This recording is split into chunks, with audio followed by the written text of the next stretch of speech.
Hello, my name is Ramirez. Welcome to FrogBear.zil. I don't know why I keep saying that. I have to make that make sense somehow in one of my intros. This is going to be my first entry to, I decided to call it Song Study. And the reason why is because, there is a lot of reactions. There are a lot of reaction channels. There are a lot of first time listen channels, or there's all that sort of stuff. And I'm pretty sure there's one that dissects this song, but I don't know. I still want to do it just because like this song, this album as a whole was very influential to me as a kid when I was growing up because I oddly enough, there was always these weird coincidences that allowed me access to a variety of music. One of the first times that I can remember was in middle school when my cousin from Chicago first moved over to our house. He used to stay at the house of can't remember, but one of as it was like from his side of the family. But then he had to move over because it was closer to his nursing school and it was closer to his job. So he started living with us, and I think I was in sixth grade. I don't remember, but right in sixth grade, I have a computer, which is baffling to a lot of people at that age. And I'm constantly on the computer. I know how to use LimeWire. I'm like very savvy with understanding how to like, I don't know. Either way, he has a box full of CDs, and I remember going through every single one of his CDs. At one point, I remember discovering the rip feature on the Windows Media Player, where you could rip music from CDs. So back in those days, like that's exactly what I did. I literally ripped like every single album he had. I put it on the computer. It's not like I had the wherewithal to know exactly what I was doing, but the way I saw it was like, oh, I'm having fun on a computer, right? Like I'm downloading all this music.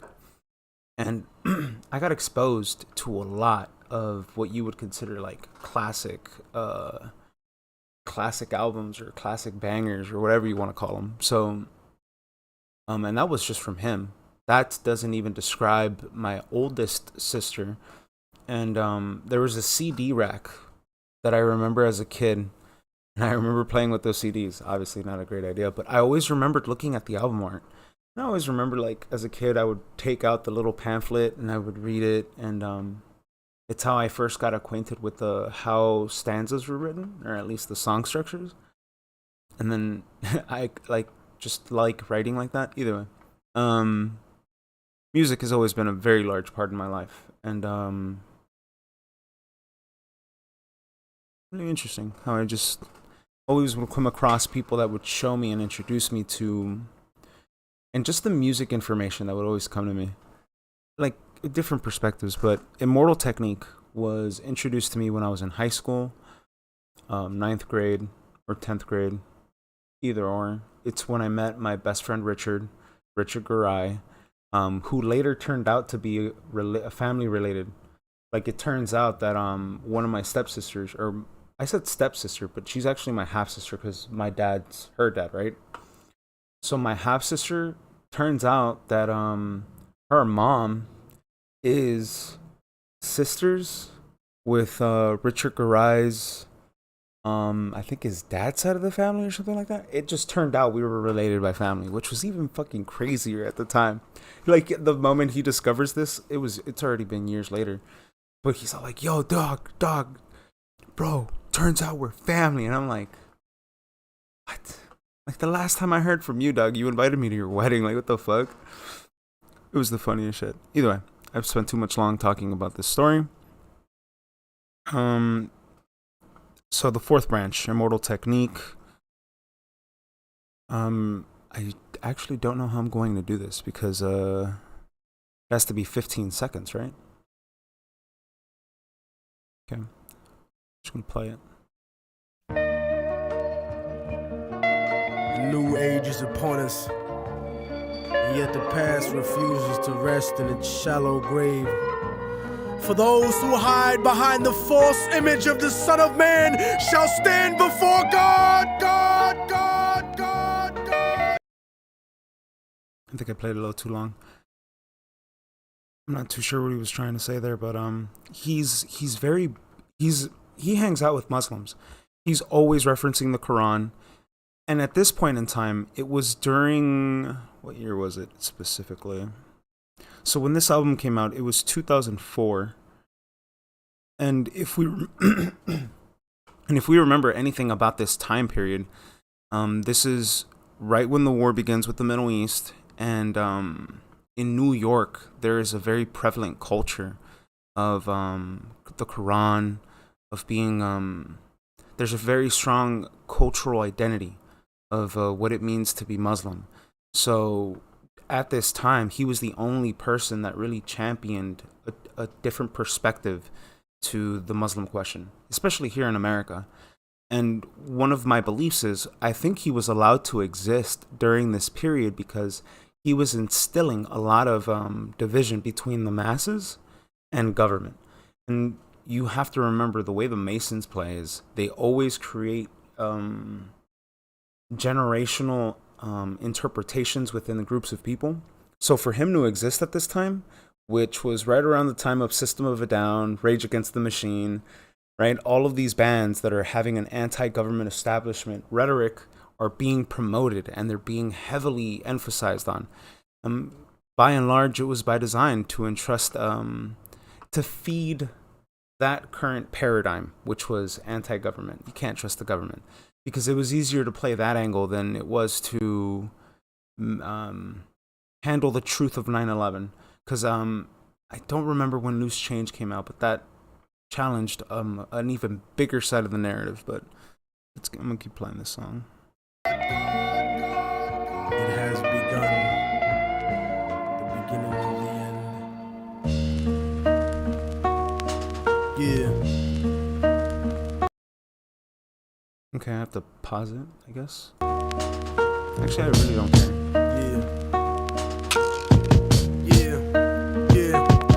The voice of racism, preaching the gospel is devilish. A fake church called the Prophet Muhammad a terrorist. Forgetting God is not religion, but a spiritual bond. And Jesus is the most quoted prophet in the Quran. Yeah, and like he exposed me to different angles of understanding the religion. Forgetting God is not a religion, but a spiritual bond. The intersection of the church and how they've made themselves seem as if they're the only authority that can be a spiritual, infallible, like authority, right? Just the same way that we're getting our medical authority information from Fauci. The Catholic Church by and whole, during the Byzantine Empire and during its crusades, established themselves as being an authority over, right? And then you get all these other people who also will claim authority over what it means to be spiritual, over what it means to participate in certain aspects of religion or a spiritual bond. And Jesus is the most quoted prophet in the Quran. That was something I never knew. And it's kind of interesting, right? Because listening to Immortal Technique is the reason why during high school I went to visit a bunch of mosques. And I just asked them questions. I was just like, oh, so what does it mean to be Muslim and this and that? Like, very interesting. And this was at a time when I had a loss of faith. And I think the one thing I leaned into was being a Taoist at the time, but a very long time ago. They bombed innocent people trying to murder Saddam when you gave them those chemical weapons to go to war with Iran. This is the information that they hold back from Peter Jennings, because Condoleezza Rice is just a new age Sally Hemings. He's he's very well read. Like I think it's in this book, in this song, where he always brings up, I just want to know who Sally Hemings is. I forgot. Sally Hemings was an enslaved woman with 1/4 African ancestry, owned by the President of the United States, Thomas Jefferson. Oh, interesting. But he's always Peter Jennings. He's well read. Like, if you listen to him now, he's still alive, which is very interesting to me. But I guess it's because nobody listens to his music, like, at all. I remember anytime I should actually finish this. Peter Jennings was CM, was a Canadian-born American television journalist who served as the sole anchor of ABC World News Tonight from 1983 until his death from lung cancer in 2005. Oh my. Oh my. Actually, there's a very good lyric that'll come up in this song. Let's keep playing. Wrong one. Break it down with critical language and spiritual anguish. The Judas I hang with, the guilt of betraying Christ. Ooh. I break it down with critical language and spiritual anguish. The Judas I hang with, the guilt of betraying Christ. I'm not sure if there's a lot of division amongst who is Ben Shapiro and what he stands for and all this other stuff, but one thing's for sure, like there is an acknowledgement that there is a certain side of Jewish culture. Sometimes it's amongst the Zionists more than anything, where they're very demeaning towards Christ, and I always remember seeing a division amongst that, where I actually met other Jewish people that regret what they did with Jesus, and I've met the other side that will slander him still. And I just think it's interesting.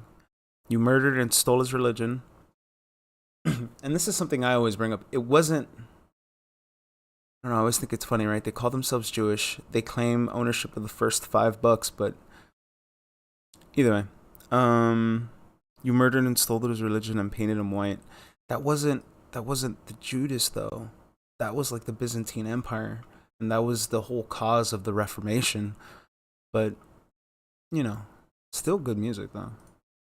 Murdered him, stole his religion, and painted him white. Translated in psychologically tainted philosophy, conservative political right-wing ideology, glued together sloppily the blasphemy of a nation. Got my back to the wall cause I'm facing assassination. Right? Everybody realizes at one point that you keep speaking truth, and you keep bringing up all of these uncomfortable aspects of our reality, and inevitably you will piss off the wrong person, and you'll end up, because I'm facing assassination. Either way.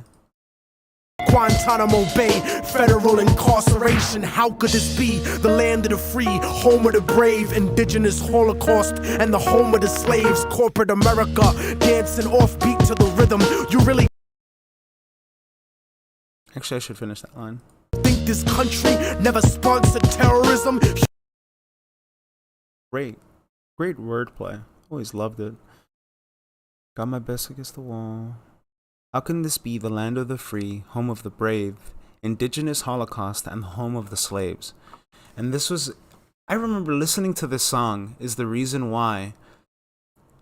It's what brought attention to me, was like, oh, America cares more about the Holocaust that did not happen here, that we had no responsibility over, that we had very little to do with. We'll care about, teach our whole classes about, read books on this. We'll put so much effort and emphasis into understanding whatever narrative there is of the Jewish Holocaust here in America, but we will put very little effort to no effort at all of any of the Holocaust that happened here in the United States. At all. Like, at all. This is actual history that happened here stateside, but yet you'll constantly always see that in schools, in textbooks, you actively have to go out of your way in order to find out what sort of Holocaust and like the details of them that happened here on this side of America. But if it's the Jewish Holocaust, 100%, put it in all the schools, teach it everywhere, this and that. That to me was like eye-opening when I was younger, and I was just like, what's up with this disparity? Can't say that word. What's up with the disparity between these subjects? Why? And that's why I have this internalized truth that if there's a really big effort, or it's emphasized, or they put branding, marketing, whatever effort is put to make sure that everybody knows this information, that's how I know it's a manufactured truth, because what's that quote? A repeated lie becomes truth, or something like that. Either way, I'm of the brave, and just call it corporate America dancing offbeat to the rhythm. You think this country never sponsored terrorism? Human rights violations, we continue the saga. El Salvador and the Contras in Nicaragua. Now, this is something I always talk about. El Salvador and Nicaragua were main distributors and main hub points for the producing and the manufacturing of cocaine. If it wasn't for these two states and the destabilization of them with the Iran-Contra scandal, right? Notice how they called it Iran-Contra? Always talk about this. They'll mislabel and put words to confuse you, to make you think that it's not even here, when it happened like right below the southern border. And I don't know what people tend to believe, but that operation is still going on. Like, and even if they aren't manufacturing any of the opioids or any of the drugs there, they're still main hub points for the receival of these drugs, then which get trafficked all the way up. Either way. And on top of that, you still want to take me to prison just because I won't trade humanity for patriotism. Again, this is a very stylized line of the time, because right, it's very contextual in the sense that this album was born seeing 9/11 happen and seeing him having to take a side between his Muslim friends and American friends. So I could see personally how he developed this album. Human rights violations, we continue the saga. El Salvador and the Contras in Nicaragua. And on top of that, you still want to take me to prison just because I won't trade humanity for patriotism. This is what you would call a chorus. And great chorus. I just want to say that. Like MK Ultra, controlling your brain, suggestive thinking, causing your perspective to change. They want to rearrange the whole point of view of the ghetto. The fourth branch of the government want us to settle. A bandana full of glittering generality, fighting for freedom and fighting terror. But what's reality? Read about the history of the place that we live in, and stop letting corporate news tell lies to your children. Great chorus. It's like MK Ultra, controlling your brain, suggestive thinking, causing your perspective to change. And this is something that Noam Chomsky wrote about with manufactured consensus, or what, I don't even remember, but I showed it in the video. They want to rearrange your whole point of view of the ghetto. And this is not in relation to white people. That's not a message towards civilized American people. This is a message specifically to people who live in the hood, because there is this sense of, not everywhere, but there is this sense of over glorification of what it means to live in this area and what it means to live this lifestyle. There's I mean, it comes with anything. Anybody will always glorify something, but to me it never made sense when I was growing up, just because it was like, you know what I mean? The way I saw it is like, these are just standards. These are behaviors that we're repeating. And the way I said, I'm like, these behaviors suck. Like, that's why I always found it weird how, like, in Mexico, people were so nice. People were cleanly. People were very active in their communities. But their neighborhoods looked like garbage. Like, that never made sense to me. And then, you know, you understand development plans, how government interjects themselves into construction projects, into the fundings of a variety of like projects, that, like money that's supposed to go to the city, but it never does because people put themselves in there. Then they create committees and kind of bleed the budgets dry. Either way, it's a whole other thing. And then he's gonna talk about, oh yeah, let's keep playing this. Like the blood of Abraham, through the Jews and the Arabs, broken apart like a woman's heart, abused in a marriage, the brink of holy war, bottled up like a miscarriage. Embedded correspondence don't tell the source of the tension, and they refuse to even mention European intervention or the massacres in Jenin. The innocent screams.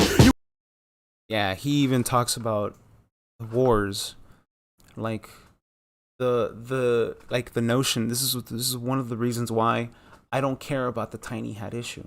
I don't care, because it's like, we've already been on this planet for like hundreds of years. There's already been intermingling with Middle Eastern region people. That what's the point of keeping track of who's Jewish and who's not? The bloodline's already mixed up. That whole area is just an accumulation of its history. So the way I saw it was like, inevitably you will have Jews that will separate and then intermingle with everybody else, and I don't know, broken apart like a woman's heart. No, to the brink of holy war, bottled up like a miscarriage. Embedded correspondence don't tell the source of the tension. Right? He mentions how journalists and the people in the boots on the ground, right? It's why I showed that video clip of, is it true that the Pentagon prepares news packages that you release ahead of time? And it's because they couldn't show anything that was coming out of the Middle East. The one time video footage came out of the Middle East, what was it? I think it was with, what's that whistleblower? And then he transitioned, Manning, right? Chelsea Manning. Was that video of that dude laughing about him being on a plane and like shooting down at a bunch of innocent civilians. So that's just one aspect of it, right? We don't know what kind of footage exists out there on Pentagon servers of atrocities that happen at war. And at the time, in 2004, Immortal Technique was one of the only people kind of talking about this. This album came out in 2004, but I didn't become privy to it until I was in high school. So that was like 2009, 2010, give or take. Either way, let's keep playing the song. U.S. manufactured missiles and M16s, weapon contracts and corrupted American dreams, media censorship blocking out the video screens, a continent of oil kingdoms bought for a bargain. Democracy is just a word when the people are starving, the average citizen made to be blind to the reason, a desert full of genocide where the bodies are freezing. He's very good with Immortal Technique was I think his most famous song and the song that everybody recognizes him for is Dancing with the Devil. And that song is very gruesome. But that song highlights a different perspective of gang culture that people don't understand, that, you know what I mean? Like, very gruesome song. I don't even want to talk about it here. U.S. manufactured missiles, M16s, right? Talking about how the U.S. is the main manufacturing of most defense, what do you call it, defense products? They're not for self-defense, though. They're for war, either way. Media censorship blocking out video screens. Now, this is something I learned later, that the Middle East, all of the server points in the Middle East that go outwards towards, like, basically, it's all monitored to make sure certain footage doesn't leak of U.S. soldiers doing anything negatively. Like, there's a lot, the internet in the Middle East and a lot of its region is controlled. And if you show a video or something that's not supposed to leak out of the country, yeah, good luck. That video will get caught by forms of censors. Either way, continent of oil kingdoms, bought for a bargain. Very interesting, because this is the Franco-Syrian War. This is what I brought up, how at the UN they had a meeting that was supposed to be honoring the sultans of the Middle East, but instead they just gave the territory over to France instead. And this was all facilitated by Hitler, or Hilario, the way I call him. Democracy is just a word when the people are starving. The average citizen made to be blind to reason. A desert full of genocides where the bodies are freezing. Very gruesome lyrics. And the world doesn't believe that you're fighting for freedom, cause you fucked the Middle East and gave birth to a demon. It's open season with the CIA bugging my crib, trapped in the ghetto region like a Palestinian kid, where nobody gives a fuck whether you die or you live. I'm trying to give the truth, and I know the price is my life, but when I'm gone they'll sing a song about Immortal Technique, who beheaded the president and the princes and sheiks. Very interesting that, I don't know, his lyrics, they motivate my soul. Because you fucked the Middle East and gave birth to a demon. Now, this is, I always listen to this album every once in a while, but this was the lyric that made me really think about what we're seeing in the Middle East with all of these displaced men. But at the same time, like, all of these men are angry.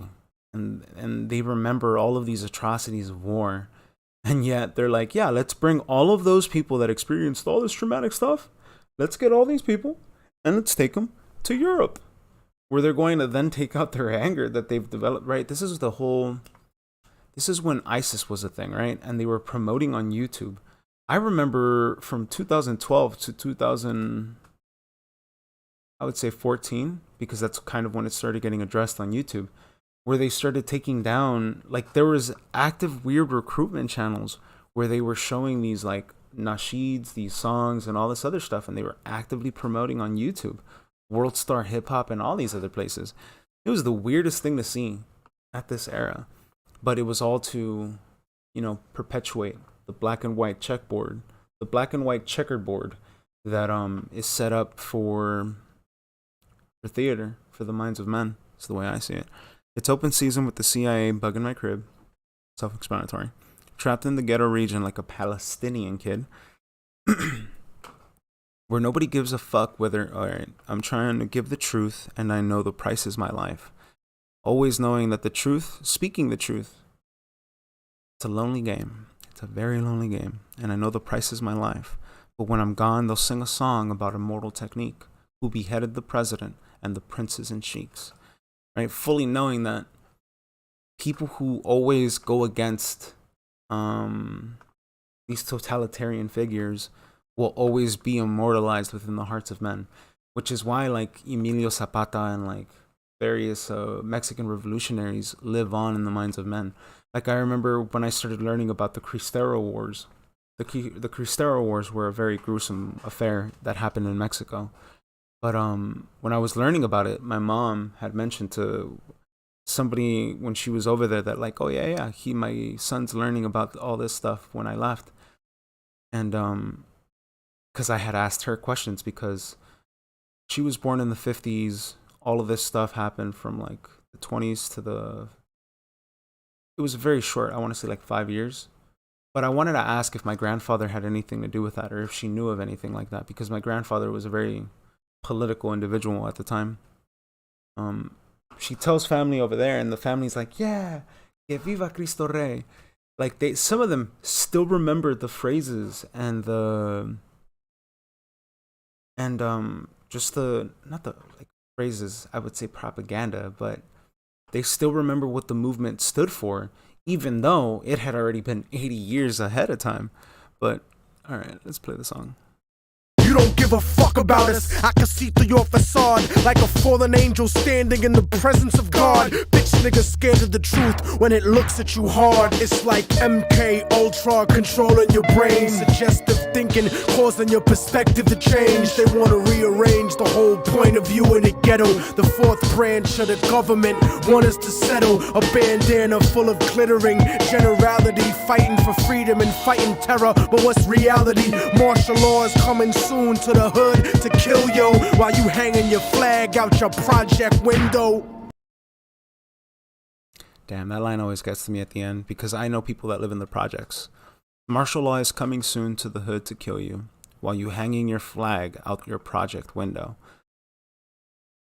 At the time, it would make sense why he would say martial law is doing that, but now martial law was realistically only set up to begin the process of all of these. I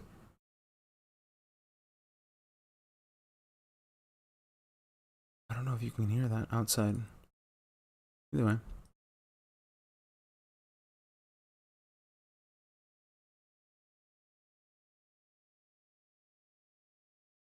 Either way. That was really weird. Fighting for freedom and fighting terror, but what's reality? I don't know. Suggestive thinking. Yeah, this whole album.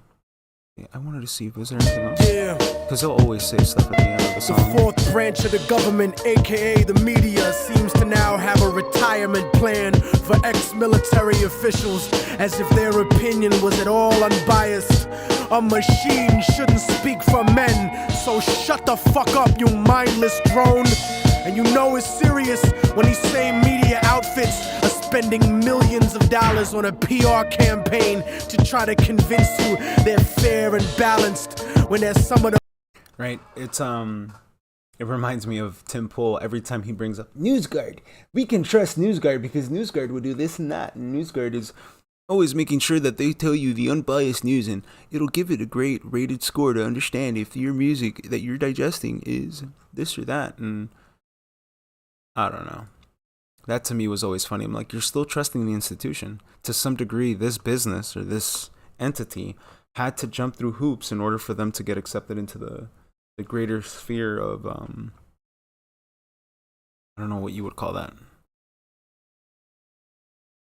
Either way, still, let's keep playing. The most ignorant and racist people giving that type of mentality a safe haven. We act like we share in the spoils of war that they do. We die in wars. We don't get the contracts to make money off them afterwards. We don't get weapons contracts, nigga. We don't get cheap labor for our companies, nigga. We are cheap labor, nigga. Yeah, I know. Very profane language, da-da-da-da-da. But he brings up a point, right? Like, we don't get the weapons contracts. We don't get those jobs. And any of those manufacturing plants are placed in very key locations here in the United States. And hell, to even some degree, they might even be shipped overseas. And all you really do here in the stateside is put it together. So notice how they've separated all of these different features that go into creating this one thing. And a lot of it, I think, in reality, has to do with you can't have that much educated processes. You can't have right? Because you basically get what you get in Hong Kong. Like citizens who are very intelligent and understand the importance of taking down the 5G network, the importance of, right? Like they were carrying around nitroglycerin in bottles in order for any time that they were sent smoke bombs, they would pick up the little pallet and put it and neutralize it before anything would happen. Like they were very organized to such a degree that it was incredible to see human ingenuity at that degree. But here in the stateside, the quality of men and the quality of education in order for understanding all these things isn't where it is because the over-reliancy on the media, the over-reliancy of your interpretation of, not yours, but like the citizens, their over need and codependency on the system and how the system has taught them to view the world makes it very difficult for them to want to step away from that paradigm. Because they always leaned into it like that. They understand the world through that lens. That's why anytime I like all right, so every time I go to the store to buy me a Bang energy drink, the guy behind the counter always wants to talk to me. Not always, but like anytime there's something interesting about conspiracy theories with Alex Jones or this or that, he'll want to ask me some questions. But every time I give him too much information, there's this face that he makes where it's just like, whoa, dude, you got too intense for me right now. And it happens all the time, so I'm not like, just because it's like, yeah, I know too much about this stuff and I'm very interested in it, and but it also comes with the aspect of like, I like knowing both sides to the story. I do not like making an opinion on only knowing bits and pieces of information that I'm gathering. The only reason why is because that's when I can make a really solid conclusion. And not make a conclusion based on whatever scraps that I'm getting. But, you know, let's see what else he got. Nigga, turn off the news and read, nigga. Read. Really great song. Really great song. Not many people will like it. Just because he is very profane language. Very profane language. And a lot of what he says will go over the heads of people. I don't think he said it in this song, but there is a song that he has where he even talks about how he gives his beliefs on like Jesus and Mary Magdalene. Like he mentions it in one of his lyrics where it's like how Mary gave birth to Jesus's kids, and he even describes that whole other aspect of religion that even the Quran, Hebrews, and Christians struggle with. He'll talk about all these, a variety of different conspiracy theories, and he won't call them conspiracy theories. He'll give you facts, he'll give you people, he'll give you documents that were signed in order to go to accordance with this. It's like, no, this decision was made here because during this committee meeting or during the trilateral of this or that, like, you go to this year, you look for this person, that's the person who allowed this and that to happen. Like, he's super well educated. And when I think about it, like, in a weird way, this is somebody that I looked up to when I was growing up. And just wanting to be, I don't know, it's not like I wanted to be a truth sayer or truth or whatever this is. I just found something like, just something burns in my chest that I'd like, this is what I want. Like, because I always saw people like live their lives based on all this other shit, and I'm like, clearly I can't get along with these people because they look at me like I'm funny when I look at them like, but you follow your life based on these invisible rules. And I never understood that as a kid. So there was anything that I ever gravitated towards, it was listening to music like this. It was reading, it was researching, it was trying to discover like what was the underlying reality of our truth, of our environment, of our reality, no, of our culture, no, of our nation, no, right? You can go from macro to micro so quickly. That's reversed. But I don't know. Either way, I think this was long enough. This was my first episode on song analysis. The next time I make one of these, it might be recorded and edited in all their fancy ways, because I should not Google people's names in the beginning of like this, right? But either way, yeah, this was my very first SS episode of song. What was it? Song studies. This was Immortal Technique, the fourth branch. I put the link in the description, and hopefully